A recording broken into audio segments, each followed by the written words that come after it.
Bismillahirrahmanirrahim. Assalamualaikum warahmatullahi wabarakatuh. Yang terhormat kepada penguji UKIN, nama saya Ani Muhibah. Saya mahasiswa PPG dalam jabatan 1 tahun 2024 dari LPTK UIN Antasari Banjarmasin. Saya adalah guru pendidikan agama Islam dan budi pekerti di SDN Hambuko Hilir, Kecamatan Babirik, Kabupaten Sungai Utara, Provinsi Kalimantan Selatan. Pada hari ini, hari Kamis tanggal 17 Oktober tahun 2024, saya akan melaksanakan uji kinerja atau UKIN di kelas 6 dengan materi hukum halal dan haram. Mohon saran dan masukannya dari Bapak Ibu. Wassalamualaikum warahmatullahi wabarakatuh. Assalamualaikum warahmatullahi wabarakatuh.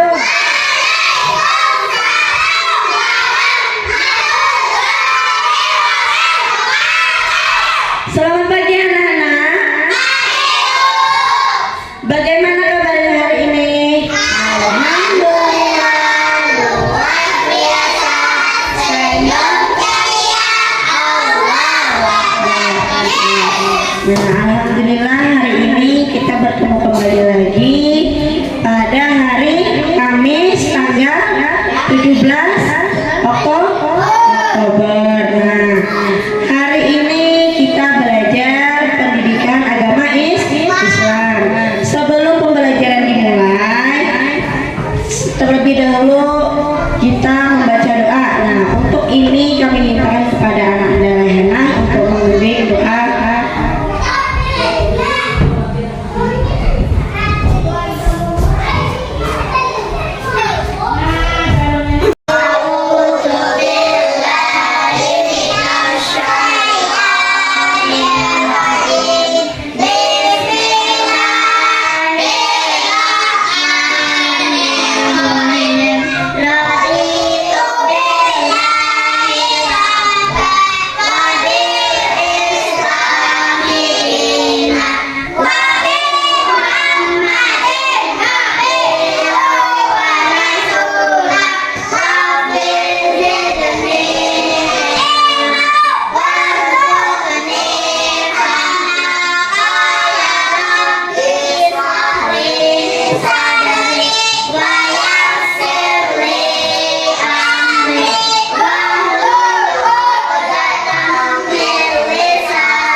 Silahkan duduk kepada anak Darehana. Semoga pembelajaran hari ini kita dapat diberkahi oleh Allah dan dapat bisa melaksanakannya di rumah dengan sebaik-baiknya.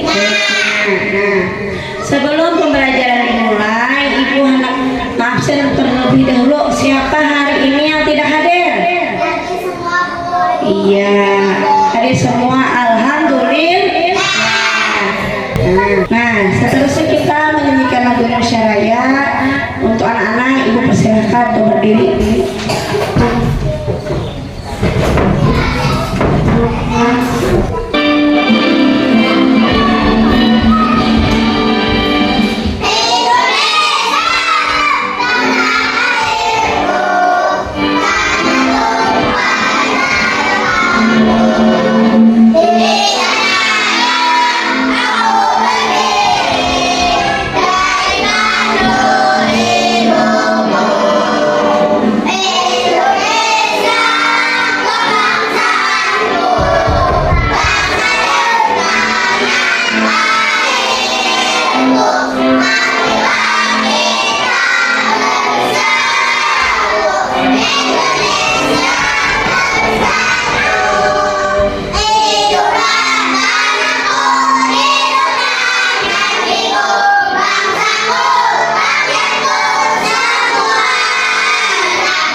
silakan duduk kembali.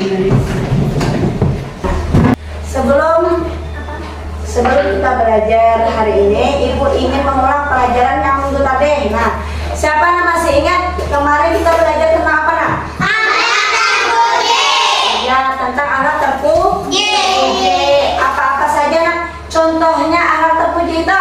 Membantu orang tua. Iya, apa ya? Membantu teman. Membantu teman. Nah, jadi alat terpuji itu perbuatan yang baik. Nah, hari ini kita belajar tentang hukum halal dan haram. Nah, jadi hari ini Ibu ingin menyampaikan dulu tujuan pembelajaran kita hari ini. Apa-apa ya? Yang pertama, peserta didik mampu memahami definisi atau pengertian dari halal dan haram. Yang kedua, peserta didik mampu menyebutkan dan memahami dasar hukum halal dan haram.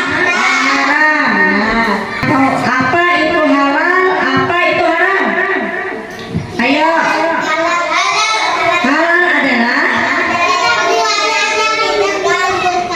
Halal adalah hal yang diperbolehkan oleh Allah, sedangkan haram, iya, pintar anak ibu. Halal adalah hal yang diperbolehkan atau dianjurkan oleh Allah, sedangkan haram adalah hal yang dilarang oleh Allah atau tidak dianjurkan oleh Allah. Nah, definisi halal dan haram.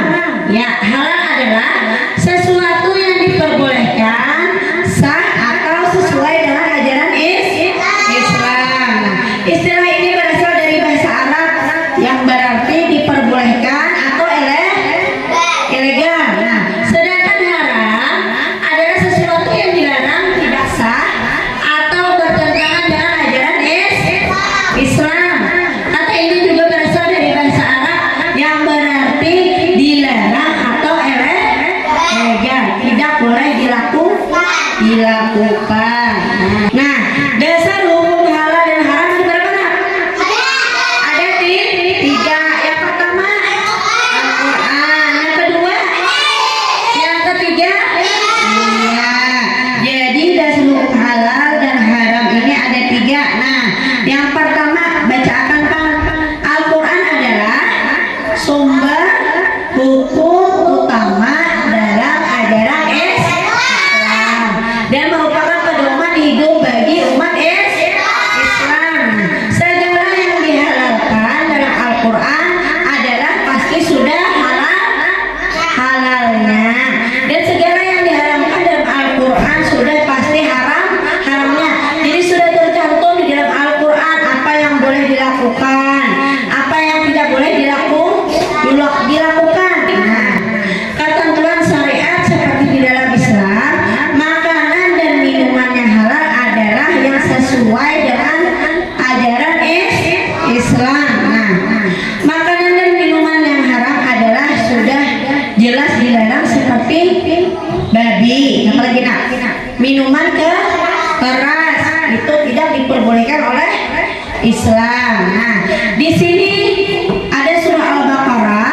Sesungguhnya Allah hanya mengharamkan bagimu bangkai, apalagi nak? Bangkai, darah, daging babi, apalagi nak? Dan disembelih dengan menyebut nama selain Allah. Jadi sekarang dari hadis, ya. Hadis tersebut juga sunnah, artinya adalah perkataan atau sabda atau perbuatan, ketetapan dan persetujuan dari Nabi Muhammad Sallallahu Alaihi Wasallam. Nah, hadis atau al-sunnah merupakan sumber hukum kedua setelah Al-Quran. Nah, dalam menetapkan hukum dan peraturan agama termasuk masalah halal dan haram. Nah, di sini ada hadis Abu Hurairah. Rasulullah Sallallahu Alaihi Wasallam bersabda, setiap yang memabukkan adalah khamar, minuman yang mengandung alkohol itu tidak boleh diminum. Nah, ini termasuk berbagai jenis minuman keras dan alkohol yang dapat menyebabkan perubahan kesadaran atau gangguan fungsi mental. Sekarang dari sudut pandang ijtihad. Nah, ijtihad itu apa ya? Nah, secara umum. Nah, yang dimaksud dengan ijtihad adalah pengarahan segala upaya, pengetahuan, kemampuan, terutama kemampuan daya pikir yang dimiliki para mujtahid untuk menggali dan menemukan hukum-hukum syariat di Indonesia. Nah, ulama yang bergabung majelis ulama atau MUI yang bisa berijtihad dan memberi fatwa atas hal-hal yang dipertanyakan oleh masyarakat tentang boleh tidaknya sesuatu dalam hukum Islam. Fatwa ulama yang dikeluarkan oleh Komisi Fatwa MUI lebih banyak berkaitan tadi dengan kehalalan makanan, minuman, apalagi pakaian, obat atau bahan-bahan yang akan digunakan oleh umat Islam. Contohnya jadi ibu biasanya di bungkus makanan ada labelnya aja halal. Pernah lihat?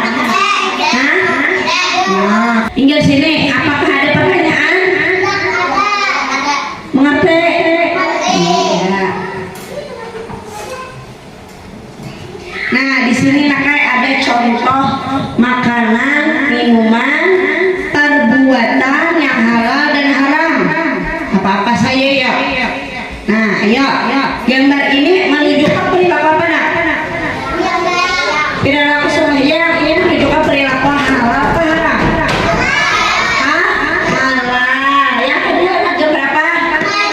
Mengaji menunjukkan perilaku apa nak? Halal. Ya. Nah, seterusnya. Nah, itu Pak. Gambar ini menunjukkan perilaku apa nak? Halal atau haram? Haram. Kenapa jadi haram ya? Iya, ini adalah salah satu gambar teman menyakiti temannya. Itu termasuk perbuatan haram, perbuatan yang tidak baik. Nah, ayo gambar ini menunjukkan perilaku apa? Haram. Kenapa jadi haram nak? Iya, membuang sampah sembarangan juga termasuk perilaku haram, tidak diperbolehkan. Yang kedua, gambar apa ini nak? Boleh ada mencoret. Ada boleh. Itu termasuk perbuatan haram, perbuatan yang tidak terpuji. Nah, ayo gambar ini termasuk makanan apa? Makanan halal. Nih gambar apa nak? Iya, ini gambar nasi goreng. Jadi nasi goreng itu termasuk makanan halal.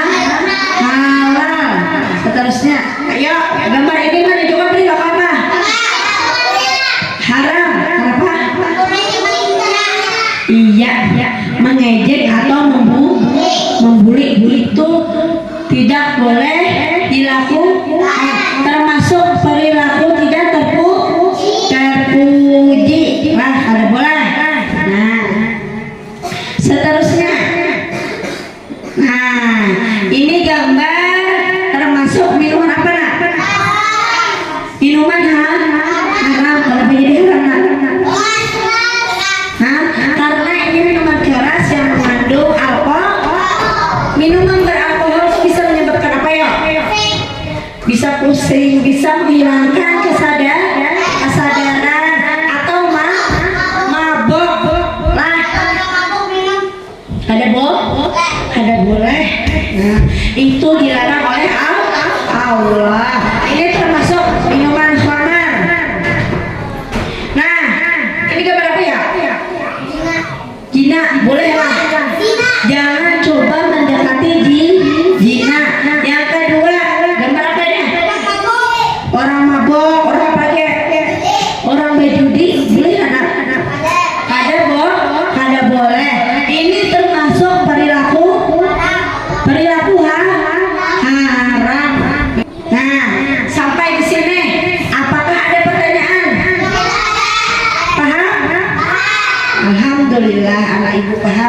di sini.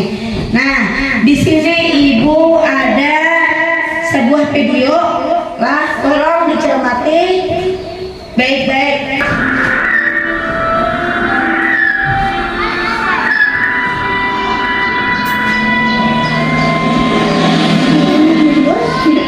Tunjuk tangan deh.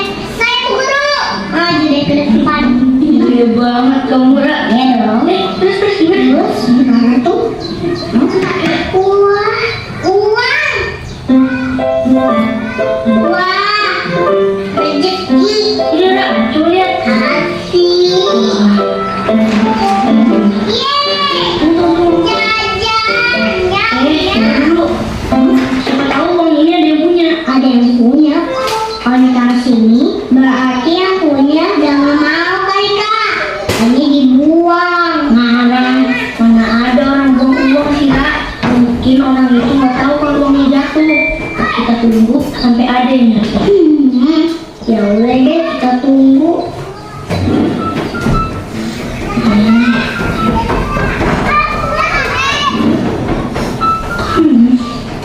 Kamusa, kita kan udah nungguin lama nih. Terus?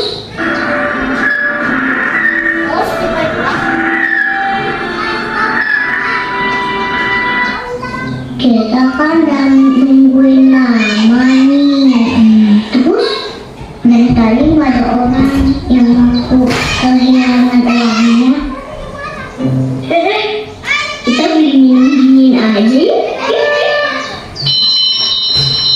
Ya, dengar nggak? Bang Cendol,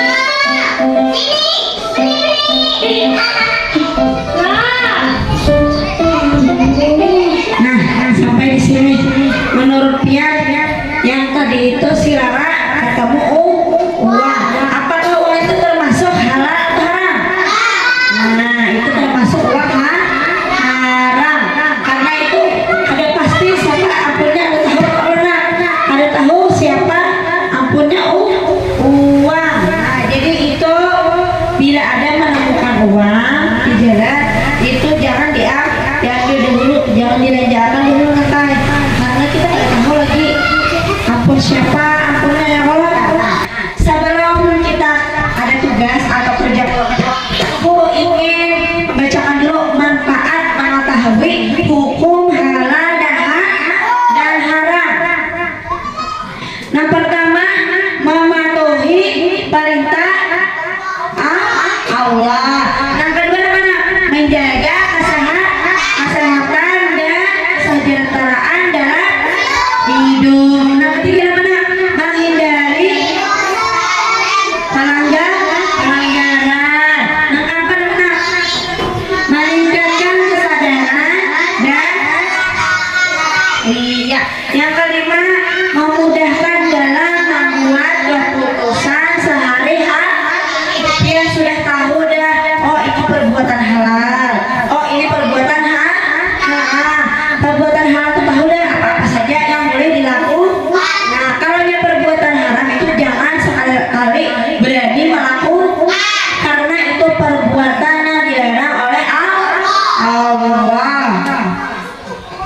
Nah, jadi kita hari ini kerja kelompok. Itu soalnya. Yang pertama anak aja. Fatimah menerima hadiah dari temannya yang berupa barang mewah, namun beberapa barang tersebut berasal dari sumber yang tidak jelas dan mungkin haram. Apa yang harus Fatimah lakukan? Apa yang harus Fatimah lakukan? Haram. Jadi barang haram. Nah, apa menurut kalian? Nah, apakah ayah boleh makan daging atau yang disajikan di tahu ayah nih pada makanan itu kan disembelih tanpa nama Allah, ada beberapa daging dari langsung makanan. Iya. Jadi kita kalau sudah selesai kita presentasikan ke muka dengan perwakilan kelompok. Yang pertama kelompok 1, siapa perwakilan kelompok 1? Ya, nah maju ke muka.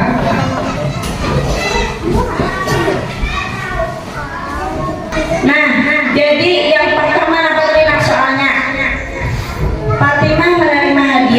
ancamannya yang berupa barang-barang mewah. Namun beberapa barang tersebut berasal dari sumber yang tidak jelas dan mungkin haram.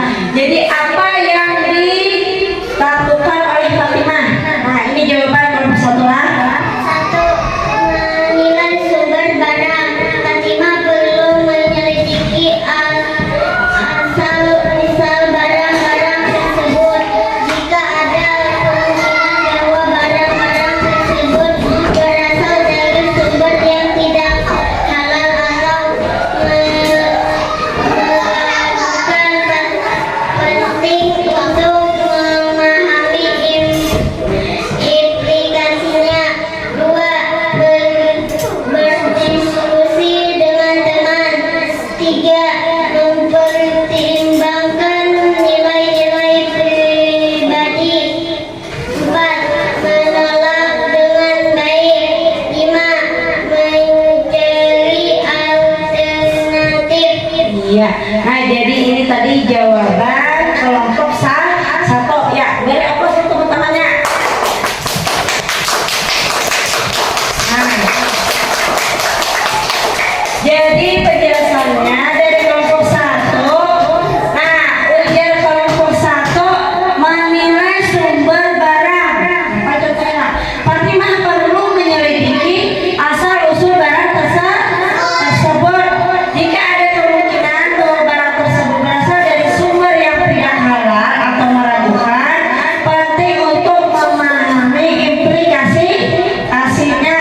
Nah, kedua, si Fatimah harus berdiskusi atau bertanya dengan teman.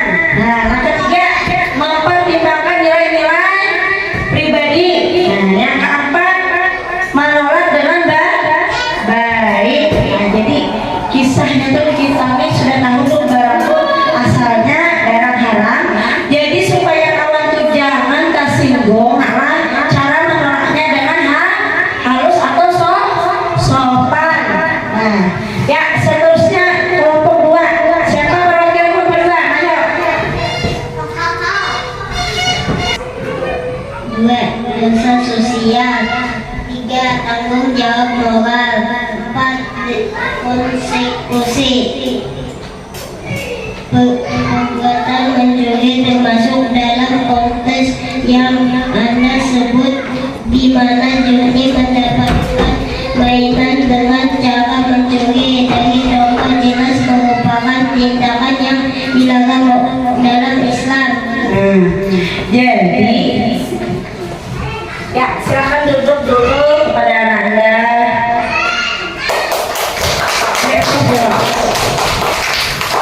Nah, jadi naklah perbuatan mencuri termasuk dalam konteks yang Anda sebutkan tadi. Siapa namanya nak? Si Joni. Nah, Joni mendapatkan mainan dengan cara mencuri dari toko. Mencurikan boleh kan? Ada boleh. Nah, jelas itu merupakan tindakan yang dilarang dalam agama Islam. Apa tadi? Yang pertama dilarang mencuri. Yang kedua apa ya? Dosa. Apa jadi dosa ya? Mencuri bukan milik haknya. Hak orang lain diambil boleh kan?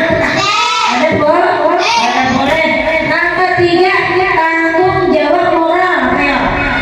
Hasilnya mengetahui bahwa Juni itu mengambil mainan dari toko.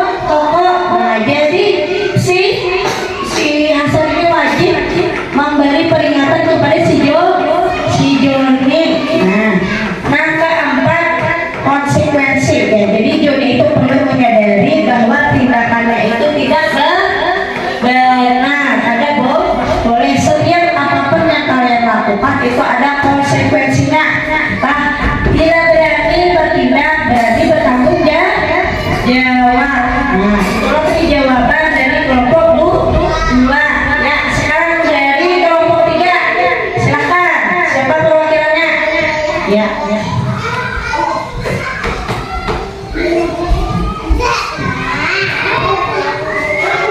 Kemudian sebaiknya lebih berhati-hati dalam memilih makanan yang dikonsumsinya.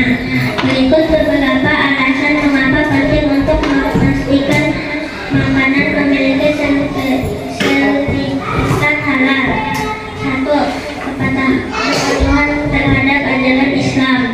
Dua, kesehatan dan keamanan. Tiga, kesadaran konsumsi. Empat, mendukung produsen. Nah, silakan duduk dulu pada anak-anak Anda. Ya, beri aplaus untuk teman-temannya. Nah, jadi di kelompok 3 berpendapat, Rudi itu sebaiknya lebih berhati-hati dalam memilih makanan yang dikonsumsinya. Nah, berikut harapannya nih, ada alasan mengapa penting untuk memastikan makanan tunai memiliki sertifikat halal. Yang pertama, kepatuhan kita terhadap ajaran Islam.